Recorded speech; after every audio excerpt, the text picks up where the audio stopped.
Honda Australia memorably boned its dealers on the 1st of July this year, and now, it seems, the public is boning them.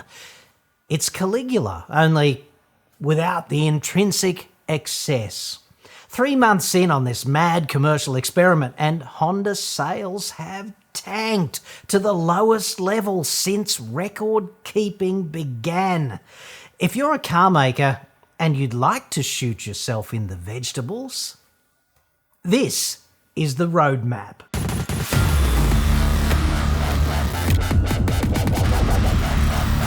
Honda is, of course, the architect of its own incineration here, and the seeds for this conflagration, frankly, were sown way back, shortly after the GFC, when the inventor of VTEC, the quasi-BMW of the East, just up one day stopped innovating.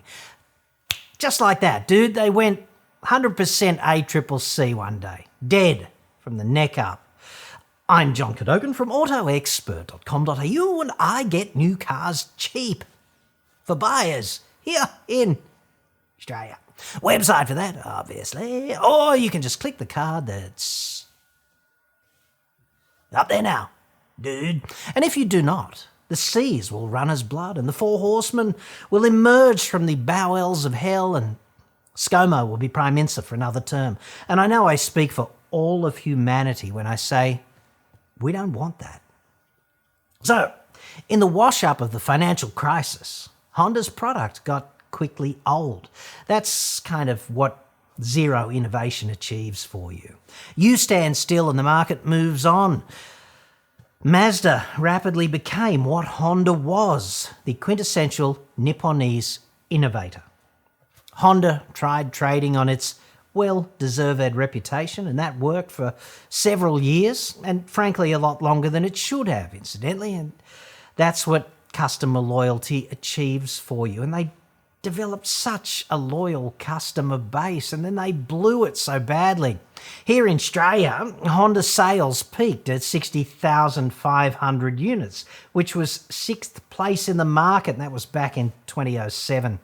And they sold between 30,000 and 60,000 vehicles for the best part of 20 years in the lead up to their 2007 personal best.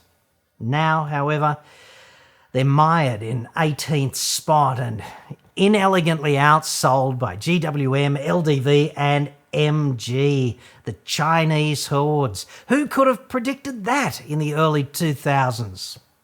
Certainly not me. Back then, Honda was on such a roll. They had raucous, affordable, fun cars. Anything Type R was a dead-set cracker.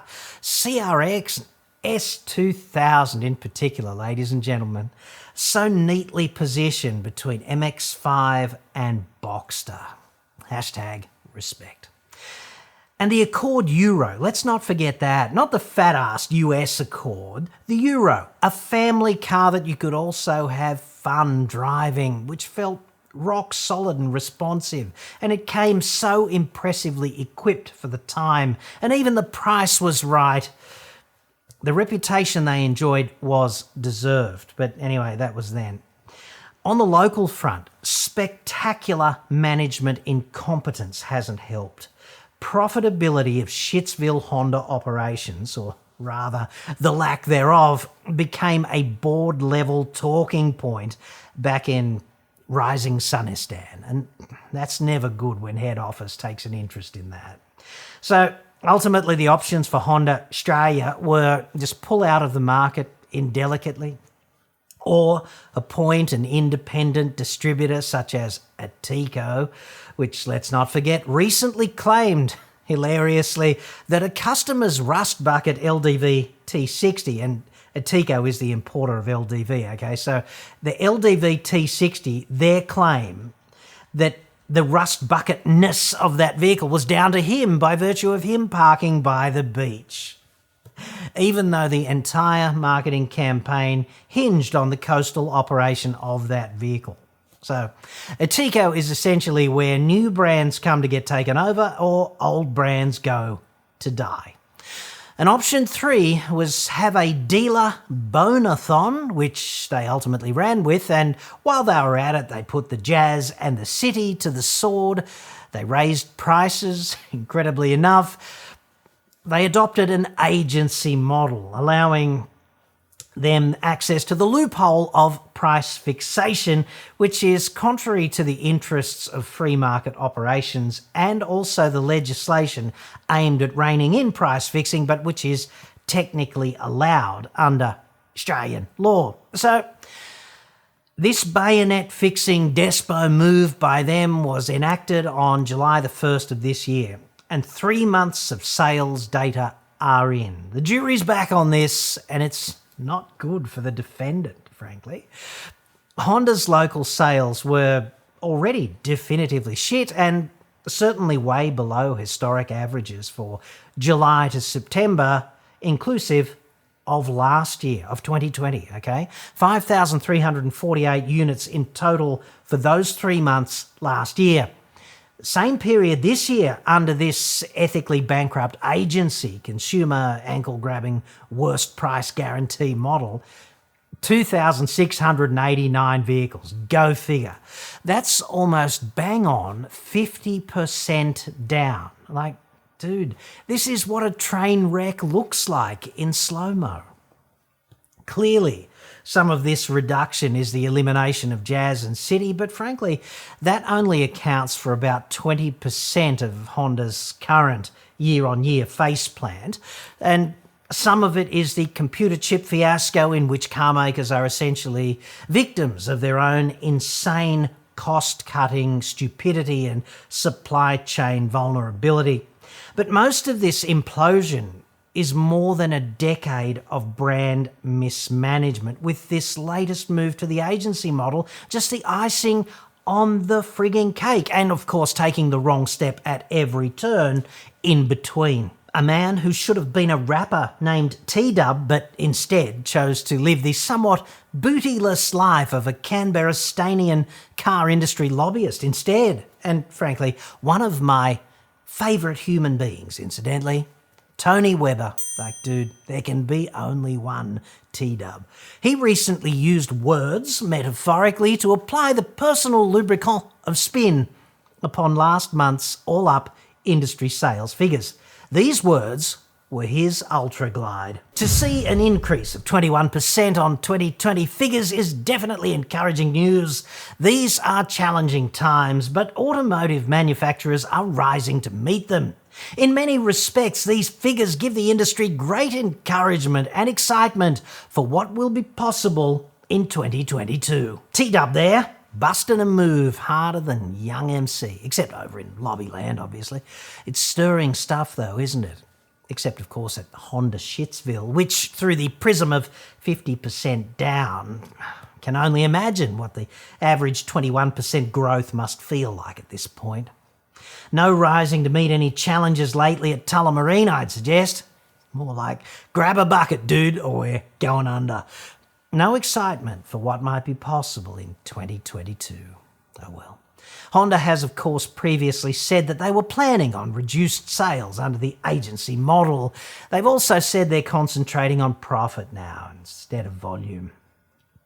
That last bit I would categorise as both a Himalaya of horseshit and a Fuji of fuckwittery, mainly because the car industry is a mass production business, the whole point of which is to build and sell as many cars as you can to amortise the high capital cost across as many units as you can possibly emit. Otherwise, the back door beckons, basically. This is why car makers that detest each other still embrace the prospect of a long-term three-way. I'm looking at you, Renault, Nissan and Mitsubishi. It's not about the raunch, right? It's about the survival. A mass-market car maker simply cannot make fewer cars more profitably. Can't be done, okay? Can't be done. Mass production simply does not work that way. That's a complete fantasy. It's just spin. It's bullshit. It might be an outright lie, I don't know. More is always better if you're making cars. Like, run 3 shifts around the clock 24/7. Burn the friggin' factory to the ground. Perhaps the worst thing ever in this environment is to make cars that nobody wants, right? Because then the fast track to oblivion is upon you. There's a lot of capital cost wrapped up in the production of every vehicle, and not selling them is therefore a cardinal sin. Selling them at a loss is better than not selling. You can recoup some of the capital cost. Like, it's not ideal, but it's better. Remember in the pre-pandemic olden days when we had end of financial year and end of year sales, and they were such a big deal. June 30 and December 31 were the catalysts for wholesale discounting, attracting customers like friggin' moths on a bare bulb. Yeah, well, that was mainly the car industry moving metal to overcome this inherent feature of mass production. Slashing margins means getting some money back in the door, right? It's better than none, okay? Getting some money in is better than getting none in, especially when each widget costs a bomb to make, which is why the cars that weren't selling typically featured the biggest price cuts at these times. Honda Shitsville did not adopt the agency model because it's better for you or because it's better for their dealers. Like, it's neither.